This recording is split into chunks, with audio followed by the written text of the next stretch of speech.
اساتذہ کرام، طلباء عزیز، برادران اسلام، السلام علیکم ورحمۃ اللہ وبرکاتہ۔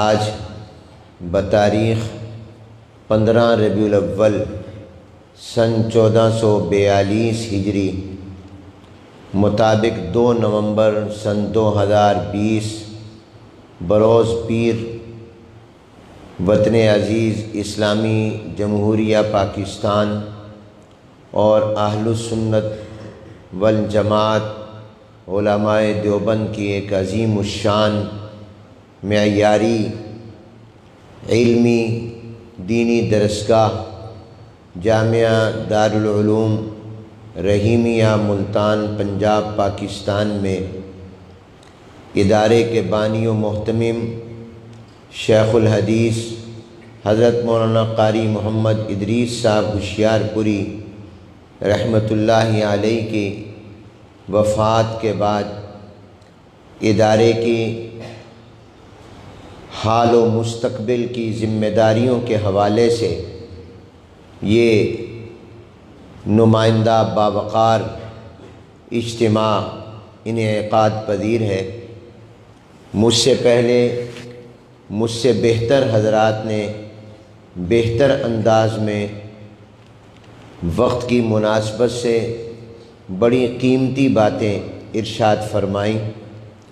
شیخ الحدیث حضرت مولانا منیر احمد صاحب دامت برکاتہم العالیہ جو ہمارے نہایتی محب اور مشفق مہربان ہے، اور اللہ تعالیٰ نے انہیں بہت سے علمی کمالات سے نوازا ہے، اور اس کے بعد جامعہ خیر المدارس کے استاد الحدیث حضرت مولانا محمد عابد صاحب دامت برکاتہم العالیہ، حضرت مولانا عبدالرحمن جامی صاحب دامت برکاتہم العالیہ، دارالعلوم کبیروالا کے استاد الحدیث حضرت مولانا مفتی حامد حسن صاحب دامت برکاتہم العالیہ نے جو کچھ ارشاد فرمایا وہ آب زر سے لکھنے کے قابل ہے، اور ہر ایک کی گفتگو ہر گلے راہ رنگ و بوئے دیگر است کا مصداق ہے۔ ہر پھول کا اپنا رنگ، ہر پھول کی اپنی خوشبو ہوتی ہے۔ ان حضرات نے جو قیمتی نصائح فرمائیں، بلا شبہ اگر ہمارے عزیزوں نے، ہمارے ادارے کے اساتذہ نے اور ہم سب نے ان پر عمل کیا تو دنیا اور آخرت میں اللہ تعالی ہمیں کامیابیوں سے سرفراز فرمائیں گے۔ جہاں تک حضرت مولانا قاری محمد ادریس صاحب ہوشیار پوری رحمۃ اللہ علیہ کا تعلق ہے، آپ نے سنا، اور یہ کوئی مبالغہ نہیں بلکہ امر واقعہ ہے کہ اللہ تعالیٰ نے ان کو بہت سی خوبیوں اور صلاحیتوں سے نوازا تھا۔ وہ جامع صفات تھے، وہ بیک وقت قرآن کریم تجوید و قراءات کے بہترین تجربہ کار مقبول استاذ تھے، اور پھر اللہ نے ان کو شیخ الحدیث بھی بنایا، اور وہ درس نظامی کے بھی اور اسی طرح کتب کے بھی بہت ہی کامیاب مدرس اور استاد تھے، مصنف بھی تھے، مربی بھی تھے، مزکی بھی تھے، اور اللہ نے ان کے اندر بہت سی خوبیوں اور محاسن کو جمع کر دیا تھا۔ یہ دارالعلوم رحیمیہ ان کی محنتوں کا شاہکار ہے۔ اس تنگ علاقے میں اتنی بڑی جگہ پر یہ ادارہ ایسے ہی نہیں بن گیا، بلکہ یہ ان کی راتوں کو اٹھ کر اللہ کی بارگاہ میں دعائیں مانگنے سے یہ بنا ہے، اور اس پر نامعلوم ان کی کتنی فکر اور کتنی محنت لگی ہے۔ تو اللہ تبارک و تعالیٰ نے ان سے یہ عظیم کام لیے ہیں، یہ ان کے لیے صدقات جاریہ ہیں۔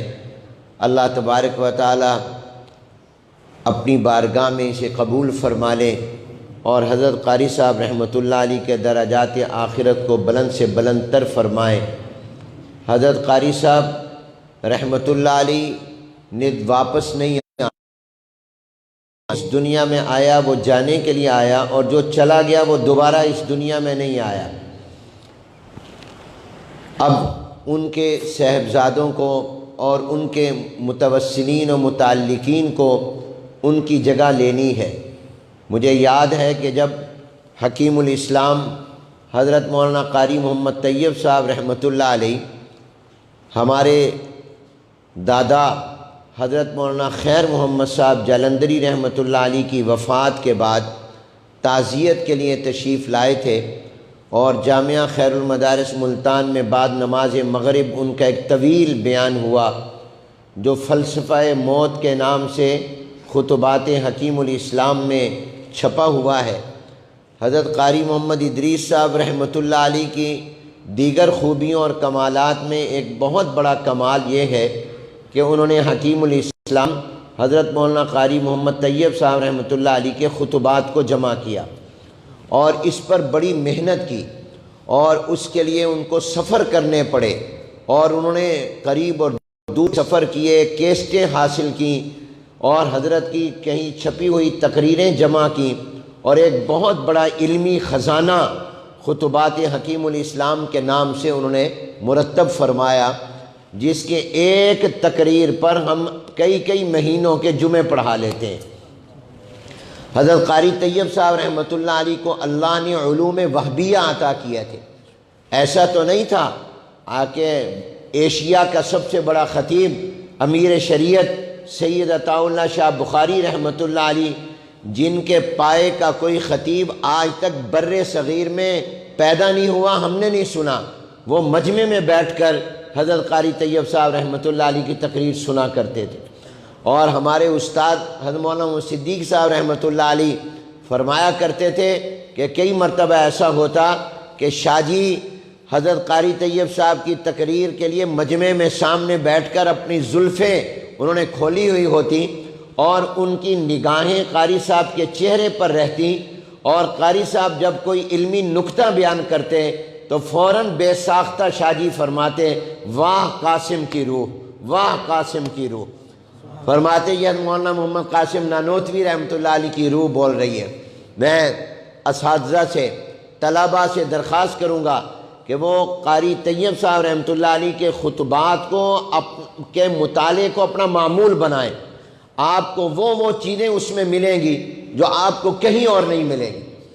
حضرت قاری طیب صاحب رحمۃ اللہ علیہ کے خطبات کو قاری محمد ادریس صاحب رحمۃ اللہ علیہ نے جمع کیا، پھر تو لائن لگ گئی خطبات کے بارے میں، یہ بنیاد قاری ادریس صاحب نے رکھی، اور پھر تو جناب ہر ایک کے خطبات، ہر ایک کے بیانات، ہر ایک کی تقاریر چھپنے لگ گئی۔ میں سمجھتا ہوں یہ بھی سارا ثواب قاری ادریس صاحب رحمۃ اللہ علیہ کو ملے گا، کیونکہ انہوں نے یہ بنیاد رکھ دی کہ خطبات کو جمع کرنا ہے، پھر تو سب خطبات جمع ہونے شروع ہو گئے۔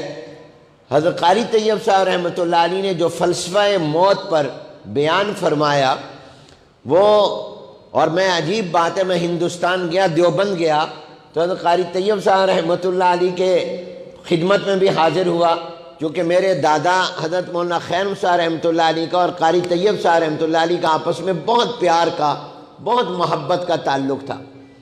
آپ اس کا اندازہ اس سے لگائیے کہ میرے والد حضرت مولانا محمد شریف صاحب جالندری رحمۃ اللہ علیہ کا بیعت کا اور اصلاح کا تعلق حضرت قاری محمد طیب صاحب رحمۃ اللہ علیہ سے تھا۔ پاکستان بننے کے بعد میرے والد مرحوم نے قاری طیب صاحب رحمۃ اللہ علیہ سے خط و کتابت جاری رکھی اپنی اصلاح کے سلسلے میں۔ وہ تمام خطوط میرے پاس محفوظ ہیں، میں نے پڑھے ہیں، اور اکثر میں ان کو پڑھتا رہتا ہوں۔ تو ایک خط میں میرے والد نے اپنے شیخ قاری طیب صاحب رحمۃ اللہ علیہ کو لکھا کہ حضرت، پاکستان بننے سے پہلے آپ کی سال میں 2 مرتبہ زیارت ہو جاتی تھی، اور ہم آپ کی ملاقات کر لیتے تھے، آپ کے بیانات سن لیتے تھے، کیونکہ آپ ایک مرتبہ امرتسر میں حضرت مفتی محمد حسن صاحب رحمۃ اللہ علیہ کے مدرسے کے جلسے میں تشریف لاتے تھے، اور ایک مرتبہ جالندر خیر المدارس کے جلسے میں تشریف لاتے تھے۔ اب تو پاکستان الگ ملک ہو گیا، ہندوستان الگ ہو گیا، اب درمیان میں بارڈر آ گیا، اس لیے ہم اس سے بھی محروم ہو گئے۔ تو قاری طیب صاحب رحمۃ اللہ علیہ نے بزرگوں کے طریقے کے مطابق اسی جگہ پر لکیر کھینچ کر حاشیے پر لکھا ہمارے والد کو کہ آپ سے زیادہ قلق اور دکھ تو مجھے ہے کہ میں اپنی خیر کے لیے جالندھر پہنچنے کے ہیلے تلاش کیا کرتا تھا، مگر افسوس کہ وہ کارخانہ خیری درم برم ہو گیا۔ اس میں بھی خیر ہوگی کیونکہ ہرچ مردی مولا از ہمہ اولا۔ آپ ان لفظوں سے اندازہ لگائیں کہ کتنی محبت ہے۔ پھر اگلے خط میں لکھا کہ میں آپ کو آپ کے والد حضرت مولانا خیر محمد صاحب رحمۃ اللہ علیہ کے سپرد کرتا ہوں، اب آپ اپنا اصلاحی تعلق اپنے والد سے قائم کر لیں اور وہ میری وکالت فرمائیں گے۔ پھر فوراً لکھا کہ یہ کیا ہوا کہ میں نے ان کو وکیل لکھ دیا، کیونکہ وکیل افضل ہے موکل سے۔ بہرحال یہ جرت بھی میں نے ان کے ساتھ اپنے بے تکلف تعلق کی وجہ سے کی۔ آپ کے لیے وہ نعم البدل ثابت ہوں گے، میرے لیے نعم الوکیل ثابت ہوں گے۔ تو آپ اس سے اندازہ لگائیے کہ ان حضرات کا کیا آپس میں تعلق تھا۔ تو میں دیوبند میں حاضر ہوا، قاری طیب صاحب رحمۃ اللہ علیہ کے گھر پر حاضر ہوا، تو گھر والوں نے بتایا وہ قاری صاحب کی زندگی کے آخری ایام تھے، اور ان دنوں میں حضرت قاری صاحب رحمۃ اللہ علیہ غم زدہ اور افسردہ بھی بہت تھے۔ اپنوں نے اور غیروں نے حضرت قاری صاحب کو بہت تکلیف پہنچائی تھی۔ میں اس تفصیل میں نہیں جاتا، تو انہوں نے بتایا کہ چند دن پہلے حضرت قاری طیب صاحب رات کو سو رہے تھے، نیند میں حضرت قاری طیب صاحب رحمۃ اللہ علیہ نے فلسفہ موت پر بیان کرنا شروع کر دیا۔ ہم نے ٹیپ لگا دی، اس طرح پر بیان کیا جیسے بیداری میں کرتے ہیں، پورا فلسفہ موت پر، گویا نیند میں بھی اب خواب میں بھی موت کی طرف دھیان تھا۔ بیداری میں تو تھا ہی، نیند میں بھی موت کی طرف توجہ تھی، خواب میں بھی ادھر تھی۔ تو قاری صاحب رحمۃ اللہ علیہ نے مجھے یاد ہے کہ اس موقع پر یہ فرمایا تھا کہ موت جیسے گھبراہٹ کی چیز ہے، جیسے موت صدمے والی چیز ہے، موت کی وجہ سے جدائی ہو جاتی ہے، وہاں فرمایا یہ موت نعمت بھی ہے، یہ موت رحمت بھی ہے، اس لیے کہ یہ بندے کو اللہ سے ملاتی ہے، یہ جناب نبی کریم صلی اللہ علیہ وسلم سے ملاتی ہے۔ پھر آگے فرمایا کہ یہ موت کا سلسلہ جو اللہ نے جاری کیا، جو سنت اللہ ہے، اگر یہ موت نہ ہوتی تو پھر بہت سوں کی صلاحیتیں چھپی رہتی۔ فرمایا اگر امام الانبیاء رحمت عالم حضرت محمد الرسول اللہ صلی اللہ علیہ وآلہ وسلم ہمیشہ دنیا میں رہتے تو جانشین پیغمبر، امام الصحابہ، مزاج شناس رسول، خلیفہ بلا فصل سیدنا صدیق اکبر رضی اللہ تعالیٰ عنہ کی صلاحیتیں کیسے کھلتی؟ اگر ابو بکر صدیق ہمیشہ رہتے تو سیدنا عمر بن خطاب رضی اللہ تعالیٰ عنہ کو اللہ نے جو صلاحیتیں دی تھیں وہ کیسے دنیا کے سامنے آتی؟ اگر وہ ہمیشہ رہتے تو سیدنا عثمان غنی رضی اللہ عنہ کے کارنامے کیسے سامنے آتے؟ تو فرمایا اس نظام میں بھی حکمتیں ہیں کہ بڑے جائیں گے اور ان کی جگہ پر چھوٹے آئیں گے، اور ان چھوٹوں کی صلاحیتیں بھی ظاہر ہوں گی، اور اللہ تعالیٰ ان سے بھی دین کا کام لے گا۔ اس لحاظ سے حضرت قاری محمد ادریس صاحب رحمۃ اللہ علیہ نے تو اللہ کے نظام و سنت کے مطابق جانا تھا، مگر کامیاب گئے۔ اب ہمارے ان عزیزوں کی صلاحیتیں انشاءاللہ ظاہر ہوں گی۔ میں لمبی بات نہیں کرتا، اکابر نے بڑی باتیں فرما دی، میں تو کچھ اپنی آپ بیتی ان سے عرض کرنا چاہتا ہوں، اور کیونکہ میرے اوپر یہ حالات گزرے گئے، جیسے حضرت مولانا منیر احمد صاحب دامت برکاتہم نے فرمایا، جس وقت میرے والد حضرت مولانا محمد شریف صاحب جلندری رحمۃ اللہ علیہ خیر المدارس کے محتمم تھے، ان کا انتقال ہوا، تو ان کا انتقال ہوا تھا ذی قعدہ میں، ذی قعدہ سن 1401 ہجری میں ان کا انتقال ہوا تھا، اور اس سے پہلے شعبان میں دورہ حدیث سے فارغ ہوا تھا۔ گویا میری فراغت کو صرف 2 ماہ ہوئے تھے، شعبان میں فارغ ہوئے تھے، اس وقت سالانہ امتحان شعبان میں ہوتے تھے، رمضان گزرا تھا، شوال گزرا تھا، ذی قعدہ کی 7 تاریخ کو میرے والد کا انتقال ہوا، وہ بھی پاکستان میں نہیں، مکہ المکرمہ میں حج کے لیے گئے ہوئے تھے، کہیں پر انتقال ہو گیا۔ ہم اپنے والد کو آخری دیدار بھی نہیں کر سکے، کیونکہ وہ وہاں اور ہم پاکستان میں تھے، سعودی عرب جا نہیں سکتے تھے، جنازے میں بھی شریک نہ ہو سکے۔ ان کو اللہ نے یہ سعادت دی کہ وہ جنت المعلیٰ میں دفن ہوئے، حضرت خدیجہ الکبریٰ رضی اللہ تعالیٰ عنہ کے قریب دفن ہوئے، مسجد حرام خانہ کعبہ میں ان کی نماز جنازہ ہوئی، اور شاگردوں نے سارا انتظام کیا۔ الحمدللہ وہ تو کامیاب گئے، ہمارے لیے بہت بڑا صدمہ تھا۔ آپ یقین کریں میں فیصل آباد تھا، گیا ہوا تھا امتحان دینے کے لیے مدینہ منورہ جامعہ اسلامیہ میں قاضی کورس شروع ہو رہا تھا، ضیاء الحق مرحوم کا زمانہ تھا، تو میں بھی گیا تھا کہ میں بھی جا کے وہاں انٹرویو ہونا تھا، امتحان ہونا تھا، جو کامیاب ہو جاتے ان کا پھر مدینہ یونیورسٹی میں جامعہ اسلامیہ مدینہ منورہ میں داخلہ ہو جانا تھا۔ میں گیا انٹرویو دینے، الحمدللہ اس میں کامیاب ہو گیا۔ وہیں پر یہ اطلاع آئی کہ میرے والد فوت ہو گئے۔ اب مجھے نہیں بتایا، میرے بہنوئی مولانا حبیب الرحمن لدھیانوی نے، ان کو اطلاع دی گئی۔ میری عمر 20 سال تھی، جیسے حضرت نے فرمایا، صرف 20 سال، کیا عمر ہوتی ہے؟ تو مجھے انہوں نے نہیں بتایا، مجھے کہا ملتان چلنا ہے۔ اب مجھے اس لیے تعجب نہیں ہوا کیونکہ میں جس مقصد کے لیے فیصل آباد گیا تھا وہ مقصد ہو چکا تھا، امتحان دے لیا تھا۔ اب انہوں نے کہا جی ہم نے ملتان چلنا ہے، کرائے کی گاڑی لی اور ملتان۔ خیر المدارس میں داخل ہوا تو لوگ تھے، شامیانے پلاٹ میں لگے ہوئے تھے اور اچھا خاصا مجمع تھا۔ جب میں کار سے اترا تو میرے بہنوئی نے میرے دونوں بازو پکڑ کر کہا تمہارے والد فوت ہو گئے۔ میں آپ کو لفظوں میں نہیں بتا سکتا کہ میری کیا کیفیت تھی، اور مجھے یہ خبر اتنی بری لگی کہ میرا دل چاہا کہ میں ان کو تھپڑ ماروں۔ اگر انہوں نے میرے بازو نہ پکڑے ہوئے ہوتے تو شاید میں یہ گستاخی کر دیتا، مگر انہوں نے زور سے پکڑا ہوا تھا، اور میں اس وقت یوں سمجھا میرے پاؤں سے زمین نکل گئی کہ میرے والد دنیا سے چلے گئے، اور میرا کوئی بھائی نہیں، بڑا اور چھوٹا، اور تھوڑا صدمہ نہیں، بہت بڑا صدمہ تھا۔ لیکن میں اس باقی تفصیل میں نہیں جاتا۔ خیر المدارس کے اساتذہ نے مجھے حوصلہ دیا۔ سب سے پہلے مجھے حضرت علامہ مولانا محمد شریف صاحب کشمیری رحمۃ اللہ علیہ، جامع المعقول والمنقول، خیر المدارس کے شیخ الحدیث، مجھے یاد ہے میں ان کے پاس ان کے درسگاہ میں جب گیا، وہ بیٹھے ہوئے تھے تو میں وہاں گیا، ان کے سینے سے لگ کر رونے لگ گیا، تو مجھے حوصلہ دیا اور فرمایا مولوی حنیف گھبراؤ نہیں، ایک محمد شریف گیا ہے، دوسرا محمد شریف موجود ہے۔ ان کا نام بھی محمد شریف تھا۔ فرمایا الحمدللہ ہم موجود ہیں، آپ کو والد کی کمی نہیں محسوس ہونے دیں گے۔ اور مجھے اسی وقت کہا سب سے پہلے، حالانکہ میں اس قابل، مجھے کہا ہم آپ کو خیر المدارس کا محتمم بنائیں گے۔ میں نے کہا یہ محبت میں فرما رہے ہیں، کہاں خیر المدارس، بڑے بڑے حضرات اور اساتذہ، کہاں میں 20 سال کی عمر، نا تجربہ کار، اور ابھی 1.5 مہینہ پہلے تو میں 2 مہینے پہلے دورہ حدیث سے فارغ ہوا، ابھی میں نے آگے تکمیل کے اسباق اور کئی ساری چیزیں پڑھنی ہیں، اور مجھے کہہ رہے ہیں ہم تجھے محتمم بنائیں گے۔ خیر، اس کے بعد خیر المدارس میں تعزیتی جلسہ ہوا۔ اس تعزیتی جلسے کی صدارت کی حضرت تھانوی رحمۃ اللہ علیہ کے خلیفہ اجل حضرت حاجی محمد شریف صاحب رحمۃ اللہ علیہ نے، جو نواں شہر ملتان میں ہوتے تھے، اور وہ حضرت تھانوی کے خلیفہ تھے، بڑے اللہ والے اور بزرگ تھے۔ وہ خیر المدارس کی مجلس شورا کے رکن تھے۔ جلسہ بہت بڑا تھا، بہت دور دور سے خیر المدارس کے متعلقین آئے ہوئے تھے، سب نے تقریریں کی۔ میرا اعلان ہوا کہ یہ بھی تقریر کرے گا، میرے تمام اساتذہ بھی موجود تھے۔ اب میں صدمہ تھا، لیکن بہرحال میں نے اس تقریر کی تیاری کی تھی، میں نے وہ تقریر مطالعہ کی تھی، اور اللہ نے حوصلہ دیا بولنے کا۔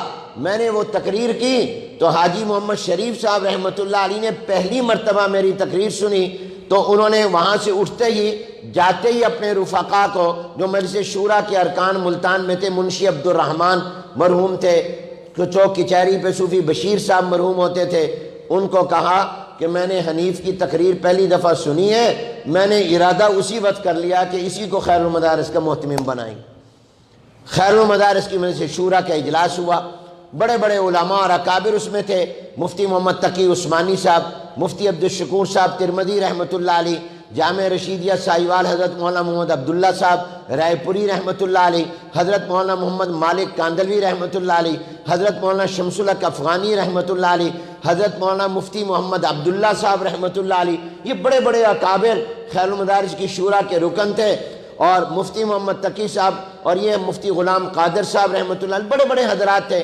یہ تمام حضرات جمع ہوئے، بہرحال انہوں نے فیصلہ کر لیا کہ حنیف کو محتمم بنانا ہے۔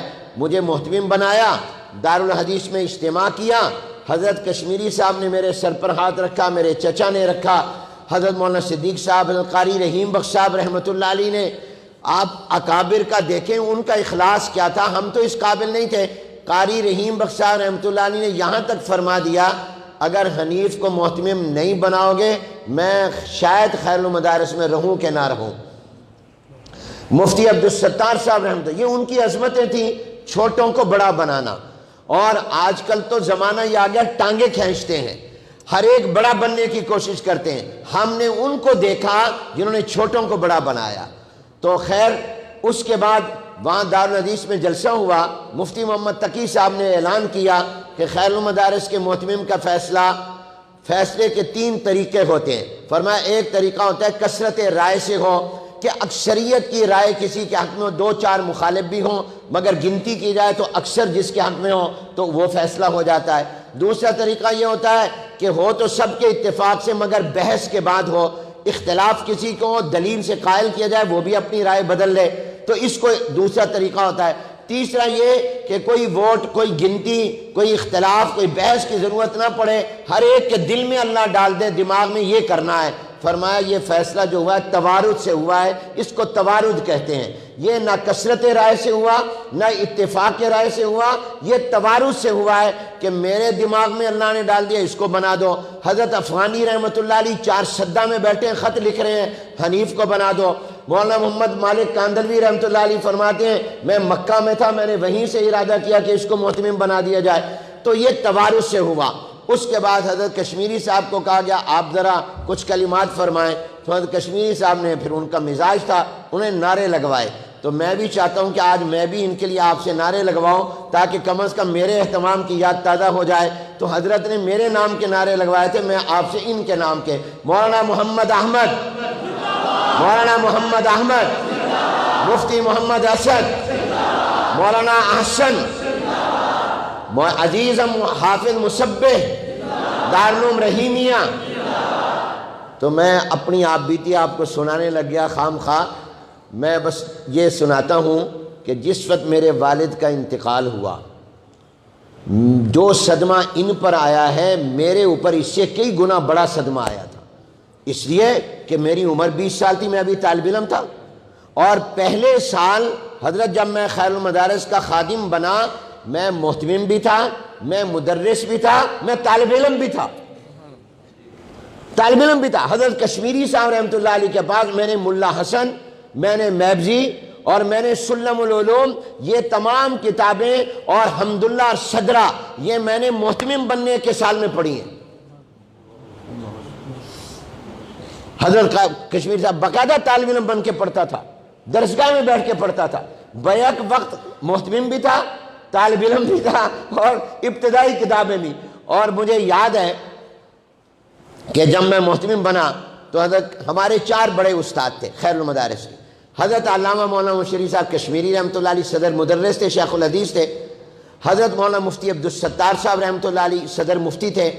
حضرت مولانا محمد صدیق صاحب رحمۃ اللہ علیہ خیر المدارس کے ناظم تھے اور استاد بھی تھے، پرانے لوگوں میں سے تھے۔ اور حضرت قاری رحیم بخش صاحب رحمۃ اللہ علیہ یہ شعبہ تجوید و قرات کے صدر مدرس تھے۔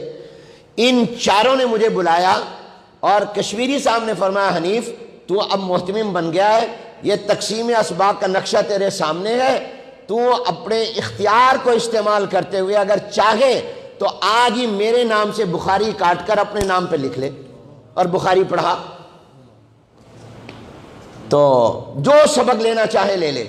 تو میں نے کہا حضرت میں اب بھی آپ کا شاگرد اور بیٹا ہوں، کل بھی یہی تھا، محتمم نہیں ہوں، خادم ہوں، جو میرے سبقوں کا فیصلہ آپ کریں گے اس میں برکت ہوگی۔ تو فرمایا پھر ہم یہ چاہتے ہیں کہ تم متوسطہ اور اولیٰ سے اوپر تک جاؤ، زندگی باقی ہے، ایک وقت آئے گا تم بخاری پڑھاؤ گے، مگر ہمارا دل چاہتا ہے مضبوط مدرس بنو، اس لیے ہم تمہیں علم الصرف دیتے ہیں، ہم تمہیں نور الایضاح دیتے ہیں، ہم تمہیں مالا بدہ منہ دیتے ہیں، اور ہم آپ کو تحصیل المنطق دیتے ہیں۔ یہ ابتدائی سبق تھے جو مجھے انہوں نے دیے، اور میں نے کہا حضرت میرے لیے اسی میں برکت ہوگی، اور میں اسی سے آگے گیا۔ اب میں آپ کو جب میرے والد کا انتقال ہوا، اس لیے میں کہتا ہوں آپ نے تو اپنے ابا جان کو دیکھا، ان کی نگرانی میں کام کیا، انہوں نے آپ کو تیار کیا، آپ نے ان کے دور میں تدریس کی، آپ نے انتظام سنبھالے، اور آپ کو تو انہوں نے بہت زیادہ ماشاءاللہ تجربہ کار بنا دیا اور بہت سی چیزیں آپ کو سکھا دی۔ تو میں تو طفل مکتب تھا، تو آپ پر جو صدمہ آیا ہے اس سے کئی گنا بڑا صدمہ میرے اوپر آیا تھا، اس لیے اس صدمے کو یاد کر کے اپنے صدمے کو ہلکا سمجھیں۔ مجھے خط لکھا حضرت مولانا عبدالشکور دین پوری رحمۃ اللہ علیہ نے، وہ میرے پاس موجود ہے، جب میرے والد کا انتقال ہوا انہوں نے مجھے ایک دعا دی، وہی دعا میں آپ کو دیتا ہوں اور آپ حضرات کو سب کو دیتا ہوں۔ وہ انہوں نے مجھے دعا دی اور تعزیتی خط لکھا، فرمایا میں دعا کرتا ہوں اللہ میرے یتیم کو در یتیم بنائے، میرے یتیم کو۔ مولانا عبدالشکور دین پوری کو اللہ نے قافیہ بڑا دیا تھا، وہ مقفع مسجع گفتگو کرتے تھے فی البدی، تو کہا اللہ میرے یتیم کو در یتیم بنائے۔ ہم یہی دعا آپ کے لیے کرتے ہیں، اگرچہ شرعن آپ یتیم نہیں ہیں، وہ تو یتیم ہوتا ہے آدمی جب تک نابالغ۔ مولانا عبدالشکور دین پوری رحمۃ اللہ علیہ مجھے اور فرمایا مبارک ہو، خیر المدارس کے محتمم بن گئے، آپ پر بچپن میں 55 والی ذمہ داری آ گئی، بچپن میں 55 والی ذمہ، یعنی بچپن میں وہ ذمہ داری آ گئی جو 55 سال کی عمر میں جا کر آنی تھی۔ میں دعا کرتا ہوں اللہ آپ کی مدد فرمائے۔ تو ہم بھی یہ دعا آپ کے لیے کرتے ہیں کہ آپ پر بچپن میں، ان باقی بڑے اساتذہ کے مقابلے میں بچپن ہی ہے، اور اللہ نے بچپن میں 55 والی ذمہ داری دی ہے، اللہ آپ کی مدد فرمائے۔ اب ایک اور بات اپنی آپ بیتی کی عرض کرتا ہوں، پھر بات کو سمیٹ لیتا ہوں۔ مجھ سے کئی مرتبہ لوگوں نے پوچھا کہ تم 20 سال کی عمر میں خیر المدارس کے محتمم بنے، میری پوری داڑھی بھی نہیں آئی تھی، شادی بھی نہیں ہوئی تھی، شادی بھی بعد میں ہوئی، اور تم طالب علم بھی تھے، اور مدرسہ خیر المدارس اتنا بڑا، اور اکثر تمہارے استاد۔ آج کل تو چھوٹوں کے ساتھ گزارا مشکل ہے، بڑوں کے ساتھ بدر جاؤ کیسے آدمی چل سکتا ہے؟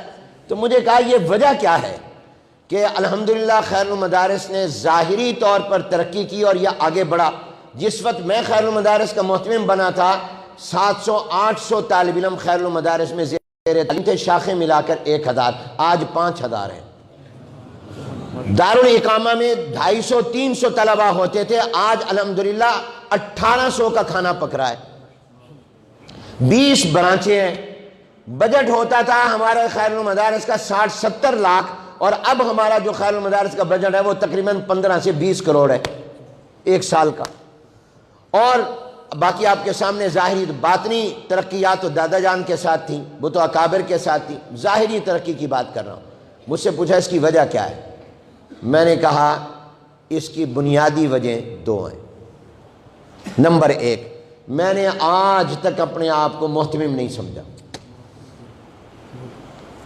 آج تک میرے دماغ میں یہ نہیں آیا کہ میں محتمم ہوں۔ اساتذہ سے گلہ کرتا ہوں، ناراضگی بھی کرتا ہوں، وہ محبت کا، جیسے بھائی بھائی سے کرتے ہیں، بیٹے ناز کے ساتھ اپنے والد سے کرتے ہیں۔ آج تک میں نے اپنے آپ کو محتمم نہیں سمجھا، خادم سمجھا ہے، محتمم نہیں سمجھا۔ نمبر 1۔ نمبر 2، میں نے اپنے اساتذہ کو اور اپنے بڑوں کو بڑا سمجھا ہے، بڑا مانا ہے، اور میں نے کبھی بھی اس زمانے میں بطور محتمم اپنا اختیار استعمال نہیں کیا، جو کام کیا اپنے بڑوں کے مشورے سے کیا۔ اس زمانے میں حضرات سے مشورہ کرتا تھا، قاری رحیم بخش صاحب سے، مفتی عبدالستار صاحب سے، مولانا صدیق صاحب سے، حضرت کشمیری صاحب، یہ چاروں بزرگ جو مجھے فرما دیتے تھے۔ پھر کئی زمانے تک میں اکیلے مولانا صدیق صاحب سے مشورہ کرتا، وہ بڑے تھے، باقی فوت ہو گئے تھے، تو وہ مجھے کئی مرتبہ میری رائے اور ہوتی تھی، مولانا صدیق صاحب کی رائے اور ہوتی تھی۔ میں کہتا تھا حضرت میری رائے غلط ہے، آپ کی رائے درست ہے، جو آپ فرمائیں گے وہ ہوگا، اور وہ تھے بھی مخلص۔ مثلا ایک دن مجھ سے کہا حضرت مولانا صدیق صاحب رحمۃ اللہ علیہ نے، مولوی حنیف مدرسے میں کچھ ایسے حضرات بھی تمہیں ملنے کے لیے آتے ہیں جو حکومت کی نظروں میں خیر المدارس غیر سیاسی ہے، اور خیر المدارس کسی آزمائش کا متحمل بھی نہیں ہے، اس لیے مولوی حنیف وہ فلاں فلاں حضرات ہمارے لیے قابل احترام ہیں، لیکن کوشش کیا کرو کہ وہ مدرسے میں نہ آیا کریں، وہ ملتان میں جائیں، تم وہاں جا کر مل لیا کرو، ان کو مدرسے میں نہ بلایا کرو۔ میں نے کہا بہت اچھا، جن جن حضرات کا وہ نام راز ہیں مجھے انہوں نے رائے دی تھی، مدرسے کے مفاد میں دی تھی، ان کے لیے سب سے پہلے نمبر 1 پر مدرسہ ہوتا تھا۔ تو میں یہ اپنے دارالعلوم رحیمیہ کے اساتذہ سے کہوں گا، آپ سے یہ کہوں گا کہ آپ اپنے آپ کو ان کا بھائی بنا کے رکھیں، ان سے مشورہ کریں، اور میری نظر میں یاد رکھیے میرے اہتمام کا جو تجربہ ہے اس کی روشنی میں کہتا ہوں کہ اصل مجلس شورا مدرسے کے اساتذہ ہوا کرتے ہیں۔ یہ جو باہر کے ہوتے ہیں نا تاجر معاون حضرات، وہ تو سال میں ایک دفعہ آتے ہیں، ان کو پتہ نہیں ہوتا اندرونی حالات کا، وہ رائے جو دیں گے کہ فلاں استاد کو رکھو، فلاں کو نکال دو، فلاں تبدیلی کرو، وہ اتنی قیمتی نہیں ہوگی جتنی اندر رہنے والوں کی جو صاحب البیت ہیں۔ اس لیے اپنی اصل شورا اپنے اساتذہ کو سمجھیں اور اسی میں کامیابی ہوگی۔ آپ ان کو اپنا بھائی سمجھیں، ان کو اپنا مشیر سمجھیں، یہ آپ کو اپنا بڑا سمجھیں۔ آپ تو اپنے آپ کو افسر نہ سمجھیں، مگر یہ آپ کو اپنا افسر کیسے؟ حضرت قاری رحیم بخش صاحب رحمۃ اللہ علیہ کے پاؤں کو دھو کر اگر میں پیوں تو میں اس میں اپنی نجات سمجھتا تھا۔ قاری رحیم بخش صاحب میرے وہ استاد تھے کہ میں محتمم بننے کے بعد بھی ان سے ڈرتا تھا۔ قاری صاحب ہاتھ پر گھڑی کو پسند نہیں کرتے تھے، حضرت قاری صاحب خود جیب والی گھڑی استعمال کرتے تھے۔ اور طالب علم، آج تو موبائل آ گئے ہمارے لوگوں کے ہاتھوں میں، حضرت قاری رحیم بخش صاحب تو طالب علم کے ہاتھ پر گھڑی کو بھی تعیش سمجھتے تھے، اس کو بھی پسند نہیں کرتے تھے۔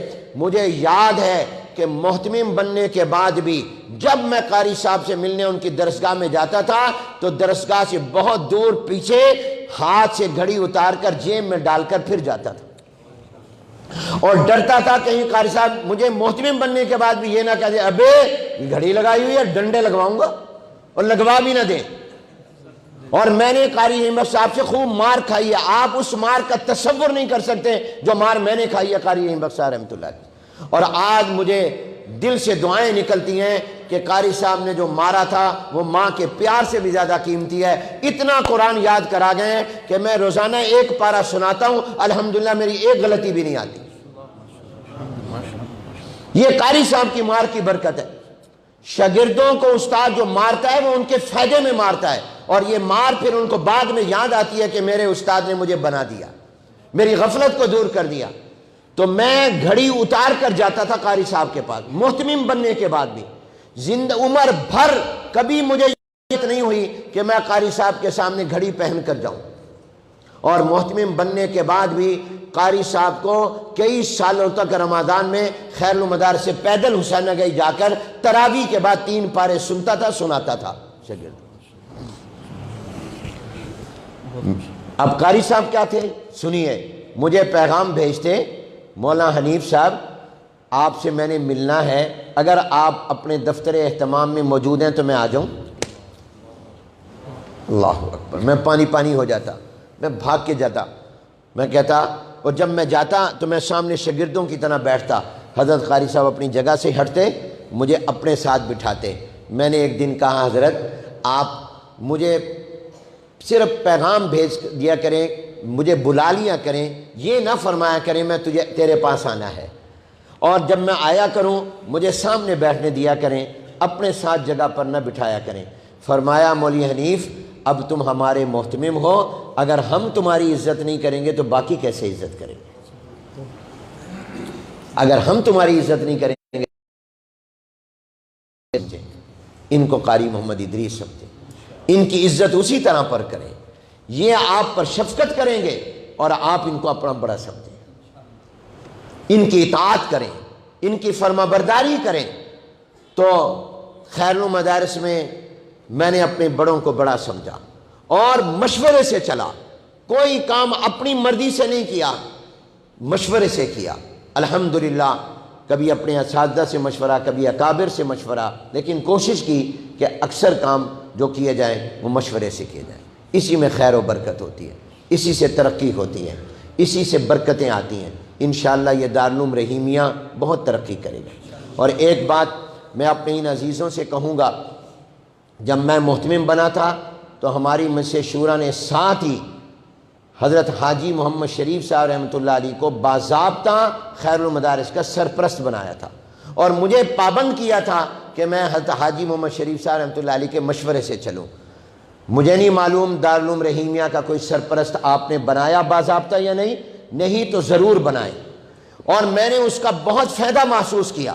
حضرت حاجی محمد شریف صاحب رحمۃ اللہ علیہ کے سرپرست ہونے کی وجہ سے میں اکثر کاموں میں ان کے پاس عصر کے بعد جاتا تھا اور ان سے مشورہ کرتا تھا، اور وہ ایسی رہنمائی فرماتے تھے اور ایسی دعا فرماتے تھے کہ اس میں برکت آ جاتی تھی۔ بے شمار ایسے واقعات ہیں، وقت نہیں کہ میں اس کی تفصیل میں جاؤں۔ تو اس لیے آپ کو ضرور اپنے اساتذہ بزرگوں میں سے کسی کو اپنا سرپرست بنانا چاہیے۔ دوسرا، اگر کسی اللہ والے سے تعلق قائم کیا تو بہت اچھا ہے، نہیں تو ضرور کسی سے اپنا تعلق قائم کریں، اور اس نسبت کی بڑی برکات ہوتی ہیں، اور اس تعلق کو قائم رکھیں۔ باقی ہم نوکر ہیں، ہم خادم ہیں۔ قاری ادریس صاحب رحمۃ اللہ علیہ ہمیشہ دارالعلوم رحیمیہ کو فرماتے تھے یہ خیر المدارس کا ادارہ ہے، خیر المدارس صاحب کا خادم ہے، دن ہو رات ہو 24 گھنٹے ہو ہم ہر وقت انشاءاللہ حاضر ہیں، اور ہم دارالعلوم رحیمیہ کو اپنا سمجھتے ہیں۔ قاری ادریس صاحب رحمۃ اللہ علیہ خیر المدارس کے لیے بھی صدقہ جاریہ تھے، خیر المدارس کے پڑے ہوئے تھے، اس لحاظ سے بھی ہماری ذمہ داری زیادہ ہے۔ انشاءاللہ ہم ہر وقت آپ کے پاس۔ اور ایک اور میرا ملتا جلتا حال آپ سے ہے، وہ یہ کہ جب میرے والد فوت ہوئے تھے تو میری جو والدہ تھیں وہ والدہ بھی ستیلی والدہ تھی، کیونکہ میری حقیقی والدہ فوت ہو گئی تھیں جب میری 8 سال کی عمر تھی۔ میری 8 سال کی عمر میں میری والدہ میری ماں میں نے ماں کا پیاری شعور کی زندگی میں نہیں دیکھا۔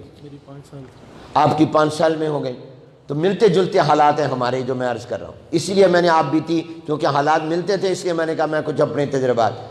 میری ستیلی والدہ تھی، اس ستیلی والدہ وہ ہمارے ابا جی کے ساتھ حج میں بھی تھی، حج سے واپس آ گئے، ابا جی تو وہیں رہ گئے، مکے میں فوت ہو گئے، ہماری وہ والدہ رہی بہت عرصہ، اس کے بعد حیات رہی۔